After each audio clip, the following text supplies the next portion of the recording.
C'est en musique que les célébrations du Nouvel An des Basotho commencent, dans le village culturel du Kwakwa, une date qui correspond dans leur culture à la fin de la saison sèche et au renouveau de la terre. C'est le moment de labourer, de travailler la terre, pour que nous puissions en tirer de la nourriture. C'est la saison des pluies qui arrive. C'est le moment pour la glace de retourner à l'eau, comme nous disons ici. Cette vallée, pour le moment aride, retrouvera bientôt des couleurs. Pour l'instant, elles sont fièrement portées par le peuple qui l'habite en vêtements traditionnels. La couverture en laine, le mokorotlo, chapeau de paille emblématique, et les robes en choué-choué. Ici, un joueur de serakula, un instrument traditionnel créé à partir de caoutchouc, crin de cheval et bidon métallique. Là, de la poésie Sesotho, la langue des Basotho.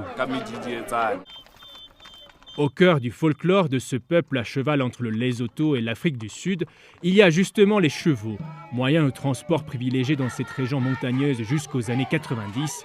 L'art de les monter se transmet de génération en génération. Quand on grandit dans une famille de fermiers, où il y a des chevaux, on apprend à les monter.